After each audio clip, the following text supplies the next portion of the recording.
Carlos Silva, Lubbock Avalanche Journal. Texas Tech and Oklahoma, one of the semifinals tonight following that Kansas game with TCU. And Texas Tech, as we mentioned, they hammered Iowa State last night, got on them early and never relented, and it was ugly. Carlos Silva joins us on Sikkim 365 Radio, 365 Sports. Carlos, because of how the regular season, which has been really good for Texas Tech, because of how it ended, how important was it for Tech to kind of send a statement and get back in that mode last night? I think, if anything, and appreciate you all having me on, I think the most important factor for Texas Tech was just to see how they would respond with a full and at least somewhat healthy roster. You saw what happens when Kevin McCullough is on the floor. The defense looks a lot more crisp. They're able to get more deflections. Their perimeter defense has improved. Isaiah Brockington, when he was about to get hot, he was 2 for 2. They put McCullough on him, and then he misses the next shot. So I think that's something that is a luxury that Mark Adams didn't have earlier on. He was certainly looking for different looks, trying to get different guys on the floor, different mixtures to see if he can get a stop. And I think now that he has this full array or complement of guys that he can say, okay, Kevin McCullough can go here, Terrence Shannon can go here, Daniel Botcher can go here. And not only that, but they had a rotation of 10 that they played last night.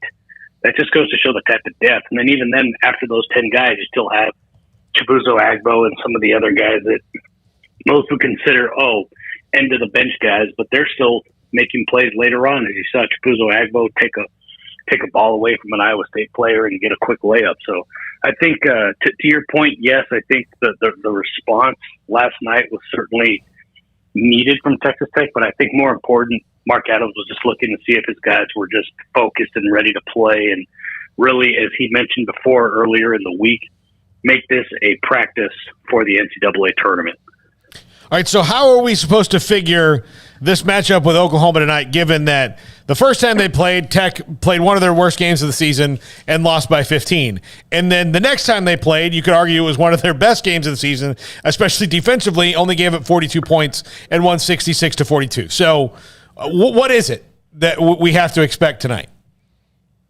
I think the one thing you're going to expect is they want to make sure everyone remembers, we played really good against Oklahoma, because Mark Adams mentioned it last night. He mentioned it the night of when they lost that game in Norman. That's the first time that they've, and he used this term, got whipped all year. And I think that's something, and he's very tactful with his words. And I think the whole reason he used that is because he wants to make sure his team does not get out-efforted.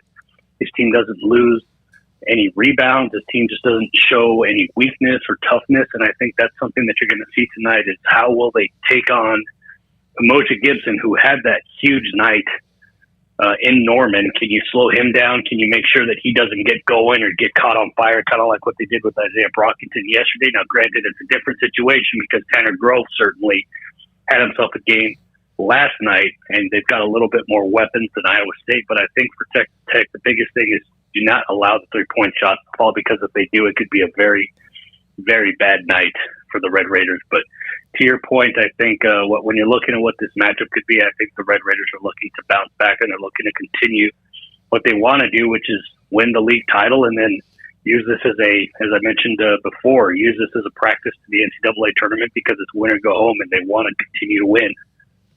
Carlos, you mentioned the league title there. How much does that serve as motivation, and especially given the way the regular season ended with Baylor and Kansas splitting a share? Tech had a chance there at the end. There was the scenarios where a three-way tie, but that didn't work out. So how much that maybe burn their saddle a little bit, seeing Baylor and Kansas win a title and now obviously wanting to get one of their own?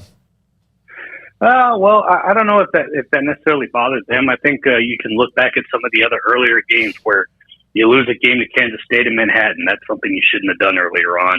You look at all the records against the top 3 to 4 teams in the conference, and they're really good. But when they played down, if you will, or they played to some of the teams that are at the bottom of the conference, they didn't play as well. And I think that's what Mark wants to see tonight is, can you step up to the occasion? Yes, Oklahoma can still, however you want to look at it in terms of where they are in the conference standings, you can look at that. But I think right now, Mark is just looking for his team to play at a high level, because every team's going to be playing their best when you play in March, which he already mentioned last night. I think you're going to get your best effort from everyone, and I think that's going to be the key for Texas Tech is not really focus on the title. He just wants them to focus on each game and make sure that they're playing their best. And if they do that, they're going to be able to celebrate with the title at the end of the year, which would be the first time that Texas Tech would be doing that as well.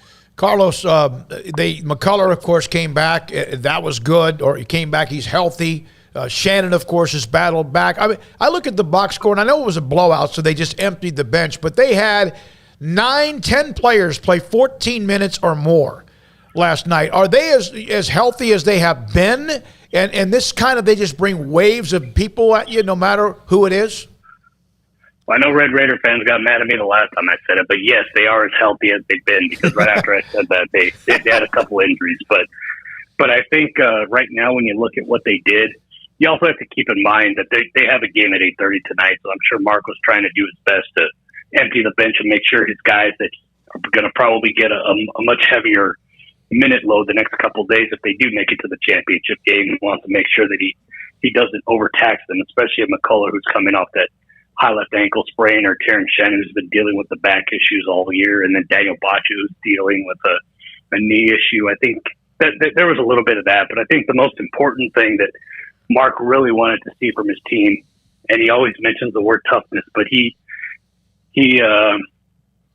kind of looks at toughness as we have to win the battle in the paint, have to win the rebounding battle, and I think they were able to do that because they outscored Iowa State just in total, just from paint scores, 42, and I believe Iowa State had 41 points last night. But I think that's one thing he really wanted to see, because for the first time all year, Oklahoma State actually beat them the points in the paint battle, and I think that was something that he wasn't pleased about, because I think that's something that he wants to ensure that other teams know that we're going to get the ball into the paint, we're going to score on you, and that's just something that's more assertive, and that's going to show their aggressiveness. Carlos, is there any consternation from fans at all over what their seed or their locale could be for Texas Tech? Or are they, given the way that this team plays, does it really matter?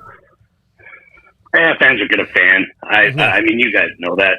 Obviously, Texas Tech would love to be in Fort Worth, just because of the way that their fan base is in the Dallas-Fort Worth area. Obviously, Baylor fans would love to be in Fort Worth as well, because of the close and proximity of it. But I think the brand of basketball that Texas Tech plays is going to travel wherever it goes, whether it's San Diego, Milwaukee. I mean, insert first-round city here, but the way that they play defense gives them a chance to win every game. And again, I will kind of underline this. The fact that Kevin McCullough is back is their X factor. It's like you're getting like a 5-star recruit right before you start a big tournament run. And I think that boost that they got was shown yesterday, and it's going to probably even out a little bit as the games go on and you get into the NCAA tournament. But you just saw how much of a high level Texas Tech can play when you've got a kid with the basketball IQ and is making sure everyone on defense is where they should be. The help is coming from the correct spot, or he's able to make up for a guy that maybe, isn't able to guard someone on the perimeter. I think the small little intricacies that were hurting Texas Tech later on in the season were erased, so to speak, by Kevin McCullough and his presence last night.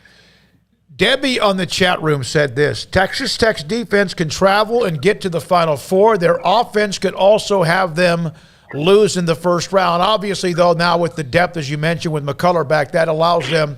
But that's still a concern, isn't it? They kind of have that.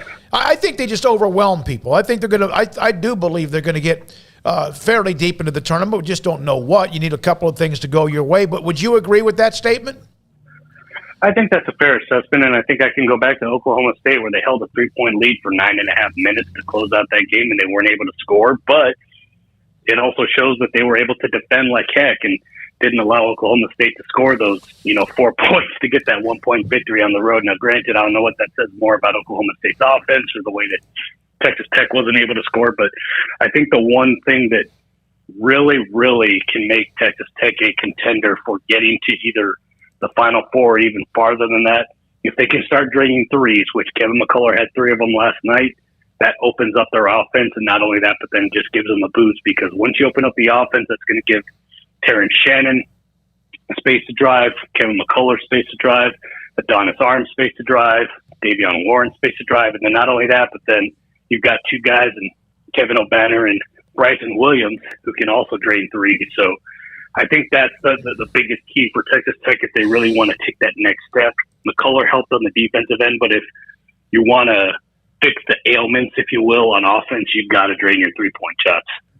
Thank you, Carlos. We appreciate your time. Enjoy tonight. Oklahoma, Texas Tech in the semifinals. Always appreciate Carlos's insight on the Texas Tech run they've made this year. There is huge news